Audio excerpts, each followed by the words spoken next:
Saludos a todos y bienvenidos a una nueva edición de La Opinión Podcast. Te habla Rubén Quiles. Hay cosas que yo no entiendo de la política de Trump. Yo no sé por qué se le está enviando petróleo a Cuba, un petróleo ruso. Las sanciones que le ha ido rebajando a Rusia, no entiendo por qué pasa. Una reacción bien fuerte de parte de Ucrania. Ucrania se ha hecho los expertos en drones. Y es curioso cómo la guerra cambia. En un momento dado, dentro de las revoluciones militares, pues estaba el uso de, por ejemplo, el bronce o el cobre, eh, el arco y la flecha, el hierro, la espada. Todos esos adelantos militares, pues, hicieron que países se convirtieran en mega imperios en su época, ¿verdad?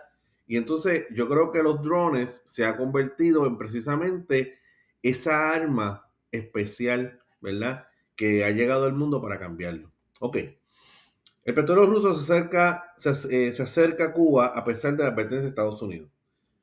Anatoly Korodovkin, que transportaba 730 mil barriles de petróleo, se encontraba el domingo al norte de Haití dirigiéndose hacia el puerto de Matanzas en el occidente de Cuba, reveló la firma de análisis marítimo Kepler. Es mucho el petróleo que recibe Cuba. Es más, el petróleo que recibe Cuba es más que suficiente para prender la isla. El problema es que ellos cogen el petróleo y lo están vendiendo en el mercado negro, porque no hay forma. O sea, se supone que ellos tengan petróleo heavy para la ciudadanía, pero así ellos bregan. ¿Sabes? Nunca el gobierno de Cuba ha sido un gobierno pro el pueblo. El gobierno de Cuba ha sido un gobierno pro sus intereses. La llegada del buque petrolero ruso sancionado a Cuba está prevista para este lunes, desafiando un bloqueo de facto impuesto por Estados Unidos al suministro de combustible para la isla, según datos del transporte marítimo consultados por la AFP. El Anatoly Korodovkin, que transportaba 730 mil barriles de crudo, se encontraba al norte, el domingo al norte de Haití, dirigiéndose hacia el puerto de Matanzas en el occidente de Cuba, reveló la firma de análisis marítimo Kepler. ¿Okay? El régimen cubano perdió a su principal aliado regional y proveedor del petróleo en enero, cuando las fuerzas estadounidenses capturaron al dictador de Venezuela, Nicolás Maduro. Posteriormente, el presidente Donald Trump amenazó con imponerle aranceles a cualquier país que enviara petróleo a Cuba. Incluso ha sugerido la posibilidad de tomar la isla. La Habana afirma no haber recibido suministros de petróleo alguno desde enero, lo que ha profundizado una crisis energética en el país de más de 9.6 millones de habitantes. El dictador Miguel Díaz-Canel ha impuesto medidas de emergencia, incluido un estricto racionamiento de gasolina. Los precios de los combustibles en la isla se han disparado y el transporte público se ha ido reduciendo drásticamente y varias aerolíneas han suspendido sus vuelos a Cuba. El país sufrió 7 apagones a nivel nacional. En el último tiempo, 3 de ellos ocurrieron en el mismo día.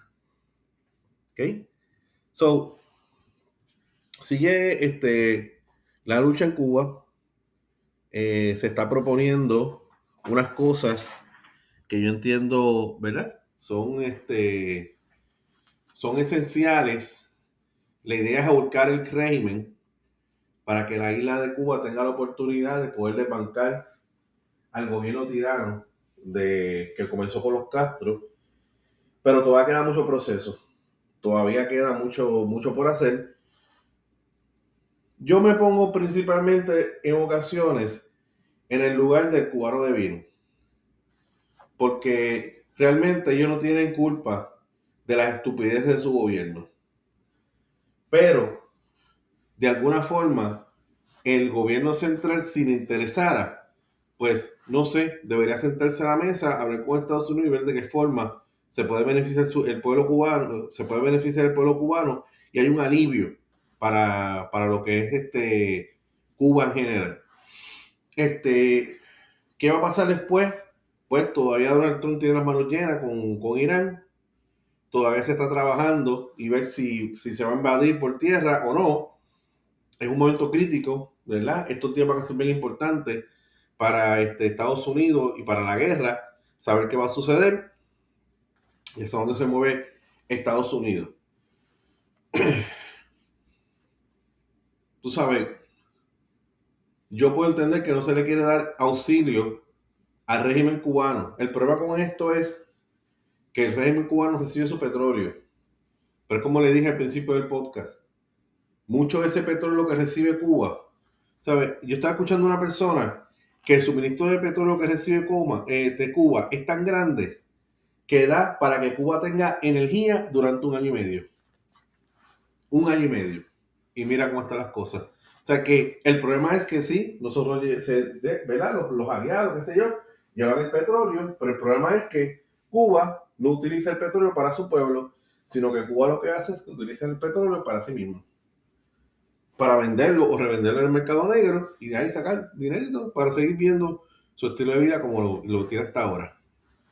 Sandro Castro, que es nieto, ¿y cuánto que acabó? Sandro Castro, que es nieto de Fidel Castro, estuvo hablando en CNN y lo dijo con su boquita de comer. Él es capitalista, según él. Él es capitalista y él, como nieto de Fidel Castro, quiere que haya un cambio en la isla de Cuba. Pero hay que ver, ok, dijiste que eres capitalista, pero vamos a ver cuánta influencia tú puedes tener en el gobierno de Cuba. Cuánta influencia tú puedes tener en la isla de Cuba. Y esos son dos palabras mayores. Ahora sería tremendamente poético que el nieto del que revolucionó a Cuba y trajo la miseria a Cuba sea el que saque a Cuba de su miseria, que es un hombre joven, porque Sandro Castro es un hombre joven. Nada, déjame tu opinión en los comentarios, recuerda de seguirme en las redes sociales, también recuerda que estos podcasts los puedes encontrar en Spotify. También tengo cuenta de TikTok, donde pongo mini clips de los videos que grabo, Spotify, y si te interesa la noticia de Puerto Rico, pues sígueme en el canal de La Opinión Podcast regular, que ahí entonces hablamos de Puerto Rico y otros temas más. Nos veremos luego. Bye.